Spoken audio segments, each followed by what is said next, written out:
Hello, and thank you for watching You Money Happiness, a channel devoted to folks who want to live a good life and who understand that money and money management have a significant impact on our personal experiences.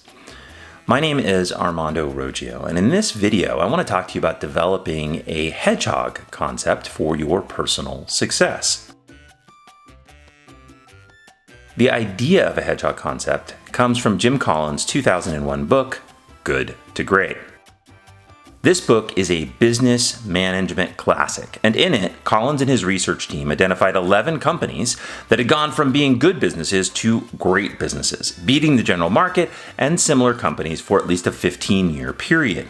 These 11 good to great companies were even compared to other businesses that had started out in a similar situation, but had stayed flat, good, if you will, in this analogy. And the purpose of the book was to identify some of the causes or factors that contributed to a good to great company's market-beating success. And one of those contributing factors is the hedgehog concept.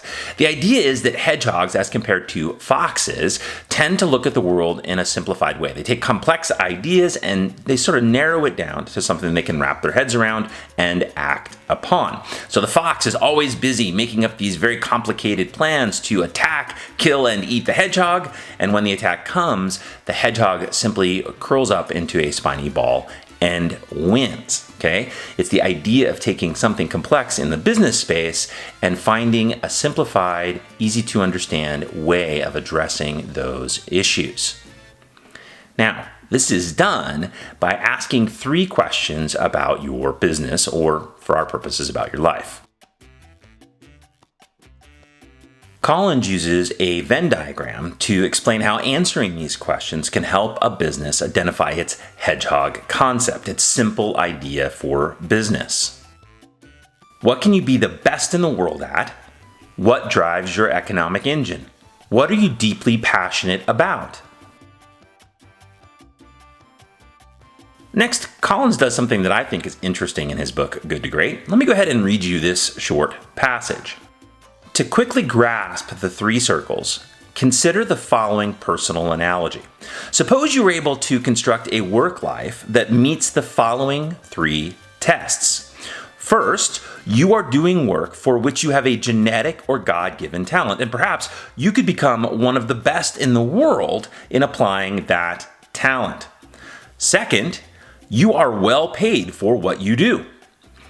Third, you are doing work you are passionate about and absolutely love to do, enjoying the actual process for its own sake. If you could drive toward the intersection of these 3 circles and translate that intersection into a simple, crystalline concept that guided your life choices, then you'd have a hedgehog concept for yourself. Now, this might seem pretty heady or even pretty hard. Am I supposed to only do things that I can be the very best at in the world? And the answer is yes, but you have to define a couple of terms. What does best mean and what does world mean?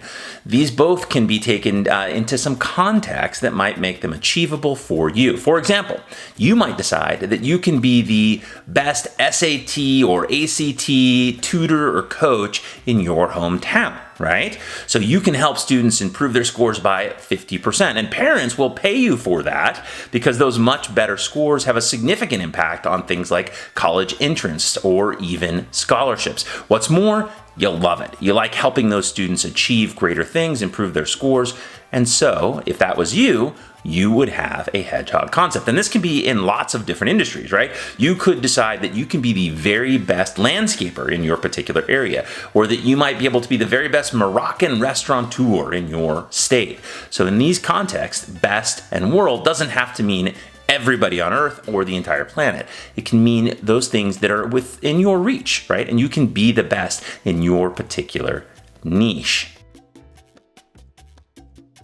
Now, if Collins is to be believed, then developing your personal hedgehog concept should help you to be successful. But this is not something you can just sit down and do in a weekend. It's an iterative process.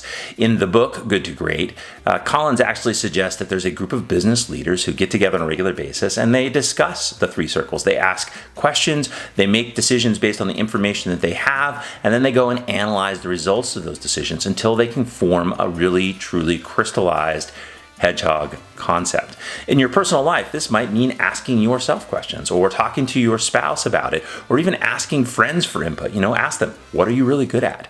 And then you want to take time to iterate through this again for yourself and identify your personal hedgehog concept. I also want to mention that the goal is to pick something you think you have the potential to be one of the best at. You don't actually have to start with that skill. In Good to Great, Collins gives the example of his wife, Joanne, who in the early 1980s started to participate in triathlons. And after a couple of them, she felt like she had the potential to be one of the very best. And so what did she do? She trained full-time for 3 years, and in 1985, she won the Ironman Triathlon in Hawaii. The point here isn't that she started out being the best female triathlete in the world. Rather, she felt like she had the potential, and so she worked at it. The same is going to be true for your personal hedgehog concept. You don't have to be the best at it right now. You also want to make sure that if we're talking about your work life, that your hedgehog concept can earn money for you, right? If it's just something you're passionate about and you're good at, it might just be a hobby. But you got to be able to make some money at it to sort of complete the 3 circles. So I hope that makes sense. I'd love to know what you think about the hedgehog concept for your personal success in the comments. So please do take a moment to like, subscribe, and comment. I can't wait to see you in the next video. Take care.